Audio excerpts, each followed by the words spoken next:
Hola, ¿qué tal? Buenas tardes a todos. Los que les voy a presentar hoy sí son los avances sobre una herramienta informatizada para la detección y el manejo de AKI en pacientes hospitalizados. Primero que nada, definir qué es AKI, no sé cuántos de acá son médicos, cuántos saben. Básicamente AKI son las siglas en inglés para Acute Kidney Injury, que representa la pérdida abrupta de la función renal que se desarrolla en 7 días. Esto tiene mucha relevancia porque, como vemos en la imagen, más del 7% de los pacientes que se encuentran hospitalizados desarrollan insuficiencia renal, y los pacientes que se encuentran hospitalizados en servicios en unidades cerradas, entre el 5 y el 20%. Esto repercute a su vez en la mortalidad de los pacientes, y esta mortalidad se va incrementando acorde al estadio de AKI. Si un paciente con insuficiencia renal aguda sin complicaciones tiene una posibilidad de mortalidad del 10%. En cambio, con complicaciones esto llega al 50%, y en caso de requerir terapia de reemplazo del renal, es decir, diálisis, alcanza el 85%. Y por otro lado tiene un impacto muy importante en la morbilidad de los pacientes, ya que está probado que pacientes que desarrollan insuficiencia renal aguda durante una internación tienen mayor posibilidad de presentar luego o de evolucionar a una insuficiencia renal crónica. En el año 2015, el servicio de nefrología de nuestro hospital, haciendo una consulta a la base de datos, nos presentó cuáles eran las estadísticas que teníamos en ese momento, ¿sí? De 19.930 internaciones, lo que se pudo ver es que desarrollaban insuficiencia renal aguda el 11.6% de los pacientes. Si recordamos el slide anterior, teníamos que a nivel mundial esto era de 7,1, así que estábamos muy por encima de la norma en esos momentos. Y además podemos ver la tasa de progresión en los distintos estadios. Por otro lado, lo que se vio era una elevada mortalidad de estos pacientes, mientras que normalmente hay una mortalidad de 11,6%, esta llegaba al 19,8%, casi al 20%, y era muy alta también en pacientes críticos. Además, lo que podemos ver es que la estadía en sí de los pacientes con insuficiencia renal se prolonga comparado con los pacientes que no la tienen, que tienen aproximadamente 4 días contra unos 10 días de estadía de pacientes con insuficiencia renal.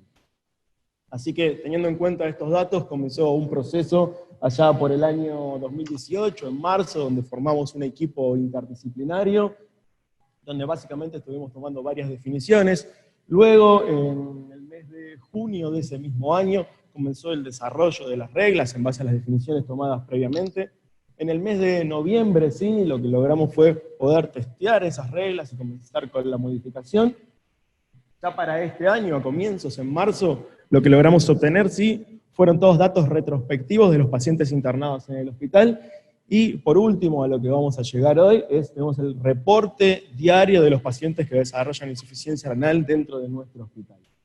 Para esto, como les decíamos y como veíamos siempre en las presentaciones anteriores, y una de las preguntas del público es, ¿qué importancia sí se le da al resto de los médicos que participan? Bueno, en este sentido comenzamos formando un equipo multidisciplinario, involucrando a la gente del servicio de nefrología, que han sido los encargados en parte de definir varias reglas, criterios de inclusión, criterios de exclusión, la creatinina basal, la estadificación, el comité de calidad, en este caso encargado de desarrollar una vía clínica, más adelante vamos a hablar sobre lo que es esto.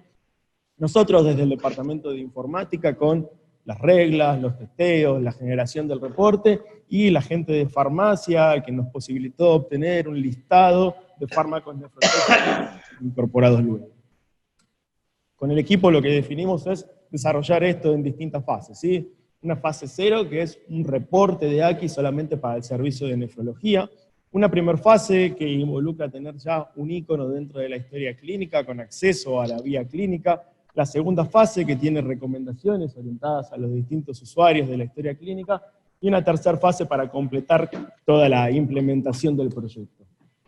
Nuestro Decision Support, en este caso, tiene como input los valores de creatinina y las fechas de todas las determinaciones asociados a valores propios de la internación y datos del paciente, como su patología, por ejemplo, y la edad. Dentro de nuestra base de conocimiento, lo que estamos tomando es la guía de KDIGO, ¿sí?, que nos dice en qué caso del paciente se encuentra en insuficiencia renal. Básicamente tiene dos formas de determinarse. Una es por los valores absolutos de creatinina, ¿sí? y la otra forma es por el volumen de excreción urinaria. Esta segunda forma, y en concordancia con nefrología y el comité de calidad, decidimos desestimarla en este caso, por la dificultad que tiene dentro de una institución poder registrar el volumen urinario en todos los pacientes que se encuentran internados. Esto es una irrealidad, en ningún lugar se determina en todos los pacientes internados el volumen urinario. Por eso fuimos a lo que podemos ver en la columna central, ¿sí?, donde vemos que representamos el estadio 1 de creatinina, cuando existe un incremento del 50%, el estadio 2, cuando la creatinina se multiplica entre 1.5 y 2 veces, y el estadio 3 mayor a esto, ¿sí? Esta es nuestra base de conocimiento y en esto basamos todas nuestras reglas. Y por último, sí, el output, la salida a nuestro decision support, va a ser el estadio de creatinina de cada uno de los pacientes, la vía clínica y luego las recomendaciones que se le dará a cada uno de los pacientes en particular. Nuestros criterios de inclusión definidos con el servicio de nefrología es todo paciente que tenga 18 años, o sea mayor por supuesto, todos los pacientes internados en el hospital italiano, no solo en la sede central, sino también en San Justo. Además incluimos medicina domiciliaria, y por último, guardia. Si bien no es un criterio estricto de internación, utilizamos los valores de guardia de los pacientes para determinar y hacer un posterior seguimiento y trazabilidad. Por último, decidimos excluir a aquellos pacientes que se encuentran en diálisis. El hospital para esto tiene un enrolador donde el servicio de nefrología registra a todos los pacientes, y es ahí de donde tomamos los datos. Además, aquellos pacientes que tengan una internación o estén cursando menos de 24 horas de internación no van a recibir alerta por parte del profesional. Por último, pacientes en fin de vida. En esto quiero hacer sí un paréntesis porque no tenemos en la historia clínica un lugar preciso donde se documente y nos vamos a nutrir de los reportes que vayan dando los usuarios, y además los pacientes con trasplante renal. Inicialmente también quisimos incluir a los pacientes con insuficiencia renal crónica, y cuando dijimos esto, nefrología nos dijo, no, por favor, no hagan esto. Uno de los principales problemas y evoluciones son los renales crónicos que reagudizan su falla renal, ¿sí? Una vez que determinamos todos los criterios, comenzamos el desarrollo de las reglas. Lo principal era determinar la creatinina basal.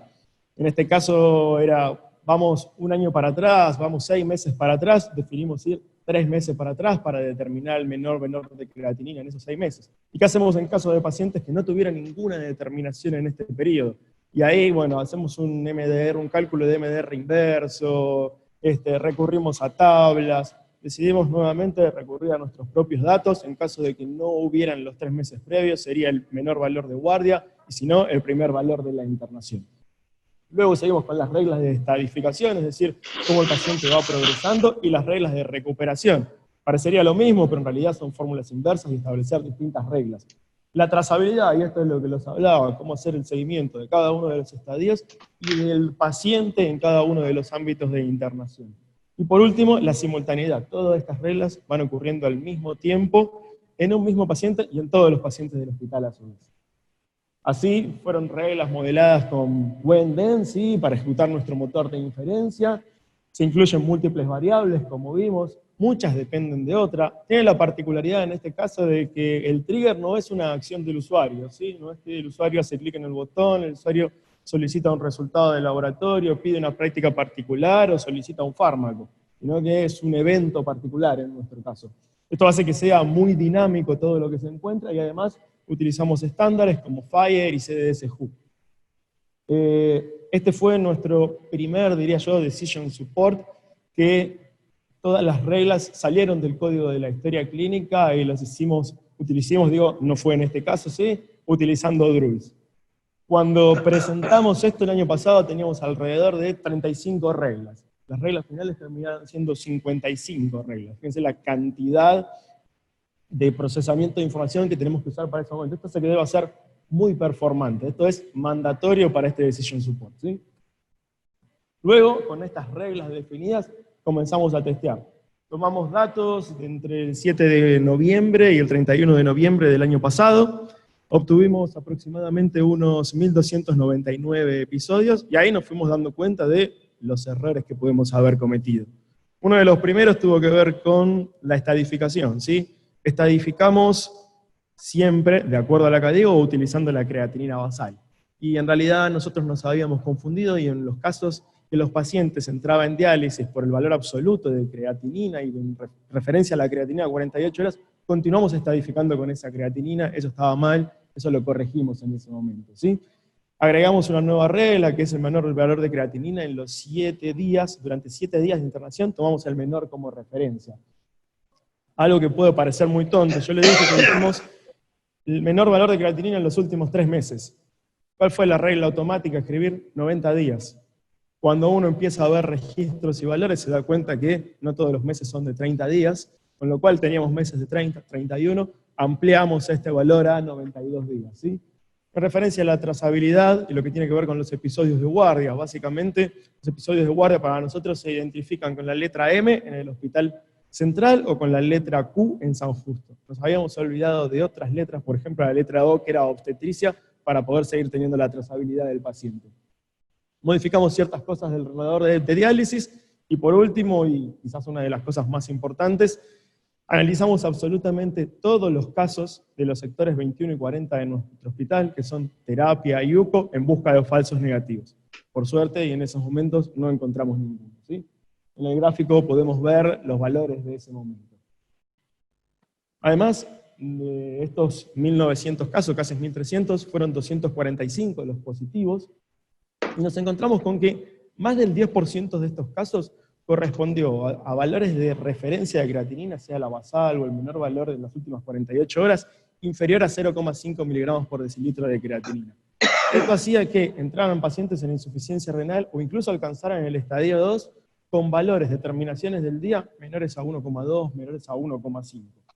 Esto lo hablamos con el servicio de nefrología y tomamos la decisión de no tomar como referencia ningún valor inferior a 0,5 para evitar justamente lo que hablábamos antes, ¿sí? Evitar la fatiga de alertas en los usuarios. Por último, ya con todas nuestras reglas acomodadas en base a lo que vimos previamente, lo que hicimos fue todo un informe retrospectivo de los pacientes que se internaron durante el 2018 en nuestro hospital. En este caso los episodios fueron 35.000, casi el doble que en el reporte anterior, pues el anterior no había incluido el Hospital Italiano de San Justo y además nosotros incluimos medicina domiciliaria en este caso. Las edades, la verdad es que bajó un poco la edad, sí, pero siguió siendo muy similar, la relación hombre-mujer siguió siendo la misma, e incluso lo que fue exactamente igual el número, excepto por un 0,1%, fue el grado de prevalencia de insuficiencia renal en la institución.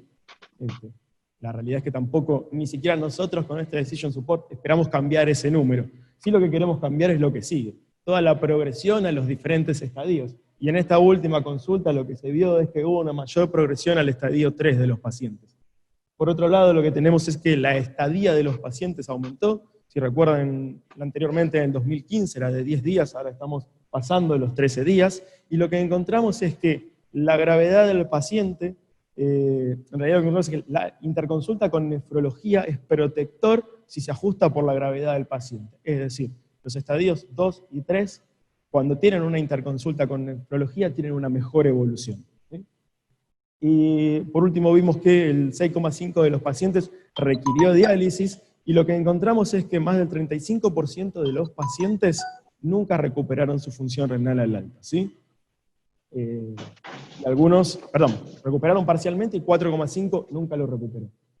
Podemos ver algunos de estos datos en los gráficos. Esto fue presentado por el Servicio de Nefrología de nuestro hospital en el Congreso Argentino de Nefrología de este año, y podemos ver en el dato central y de la parte inferior cómo la estadía va aumentando a medida que aumenta el estadio de insuficiencia renal, y por otro lado podemos ver que si bien el número de casos se representa mayor en el servicio de clínica médica, obviamente por la cantidad de internaciones, vemos que la prevalencia es mayor en unidades cerradas, ¿sí? En UCO y en terapia intensiva. Una vez que tuvimos todos estos datos, nos abocamos junto con el Comité de Calidad del hospital a desarrollar una vía clínica, ¿sí? El concepto de vía clínica surge en Estados Unidos en el año 1985 y viene de tomar datos que son propios de la industria, ¿sí? Que son los procedimientos normatizados de trabajo. La idea de esto sí es poder mejorar la eficacia de los recursos, finalizar el trabajo en un tiempo establecido y por sobre todo poder homogeneizar las acciones de cada uno de los actores. En este caso, y como ejemplo, nosotros determinamos que, acorde al actor médico, enfermero, farmacéutico, incluso nutrición, anestesiólogo, distintas recomendaciones para cada uno de estos actores. Por ejemplo, podemos ver que en el caso de un médico, en el estadio 1, no sería necesaria la interconsulta con nefrología, pero sí sería mandatoria en los estadios 2 y 3. Esta vía actualmente se sigue desarrollando y está teniendo algún tipo de consulta con distintos servicios, y como les decía, también interviene farmacia en esto. Y así es como llegamos al reporte que tenemos actualmente, ¿sí? Básicamente es un tablero utilizando la herramienta de IBM, Cognos, disponible en la intranet de nuestro hospital para los usuarios del servicio de nefrología. Nuestro tablero implicó haber alcanzado la fase 0 de este proyecto. Como pueden ver, a la izquierda de ustedes tenemos unos calendars que nos permite ir filtrando, y en la zona central tenemos los distintos datos. Este tablero nos muestra a los pacientes que ingresaron en AKI durante esa fecha o que presentaron un cambio de estadio en ese momento. Tenemos, además de nombre, apellido, podemos obtener los valores de creatinina por los cuales entró, por entre medio en qué estadio se encuentra, qué estudios se solicitaron en estos pacientes. Esto va a ser muy importante para las fases posteriores de nuestro proyecto. La siguiente fase justamente, el objetivo ahora de esta fase que tenemos es escuchar a la herramienta, ¿sí? Ver qué nos está diciendo y, por ejemplo, actualizar este enrolador de diálisis que les mencionaba. Encontramos que la herramienta resulta positiva para pacientes que no debería hacerlo porque en realidad están en diálisis. Esto tiene que ver con que se requiere actualizar el enrolador de los pacientes. Por el otro lado, la comprobación de las reglas, ya no desde el punto de vista matemático, sino más bien desde su performance. Y para esto lo que se incluyeron fueron validaciones de los datos que pudieran resultar corruptos. Por otro lado, si bien lo que nos dicen las distintas publicaciones en torno a estos decision support resultan ser contradictorias, algunos dicen que sirven, no hemos visto en nuestra experiencia que la intervención por el servicio de nefrología sí da buenos resultados, y por eso nefrología está actuando de manera espontánea ante algunos valores que encuentra en la tabla. Y por último, lo que nos interesa son estos casos límites que pudiéramos encontrar, los estamos analizando para ver cómo va a ser su inclusión en la siguiente fase, ¿sí? Esta es la fase 1, que representa colocar dentro de la historia clínica un icono en el encabezado, donde nos marca el estadio de insuficiencia renal del paciente. Luego nos brinda un link con el acceso a la vía clínica, y por último nos remarca cuáles son los valores de creatinina que tomamos como referencia. Esto para que el usuario entienda y pueda compartir con nosotros sus opiniones, por eso colocamos sugerencias en la parte inferior, si está de acuerdo o no con la información que se le está presentando. La idea de esta parte ya es no tanto escuchar a la herramienta, sino comenzar a escuchar lo que nos dice el usuario, ¿sí? Luego de esto,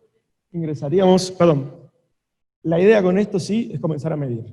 Medir, por un lado, los indicadores de uso. ¿Cuántas veces se hace clic en el icono? ¿Cuántas veces se hacen clic en el PDF? ¿Cuántas veces registran la insuficiencia renal aguda en la historia clínica? ¿Cuántos estudios se piden? Y por el otro lado, los indicadores de resultado, ¿sí? Morbilidad, mortalidad, el requerimiento de diálisis, el estado al alta de los pacientes y la recuperación o no de cada uno de los mismos. Si no hay cambios en los indicadores de uso, nunca vamos a tener cambios en nuestros indicadores de resultados, ¿sí? Una vez que tengamos esto, pasar a la siguiente fase. Es muy similar, pero vamos a dar recomendaciones puntuales a cada uno de los actores dentro de este mismo aviso, con la posibilidad de solicitar, por ejemplo, el laboratorio o de solicitar la ecografía que corresponda. Y la idea acá sigue siendo continuar midiendo todo lo que notemos en base a las solicitudes y al feedback de los usuarios. Y por último, lo que pretendemos es en la fase 3, es todo lo que ya haya sido indicado en la historia clínica, poder marcar en un paciente que tiene insuficiencia renal aguda que este fármaco indicado tiene riesgo de nefrotoxicidad o necesita ser ajustado a clínicas. Este tipo de estudio con contraste que ya está solicitado y no se realizó, darle al usuario la posibilidad de que lo vea y si es necesario, que lo pueda cancelar, ¿sí? Este sería nuestro ideal en este proyecto. Muchas gracias a todos.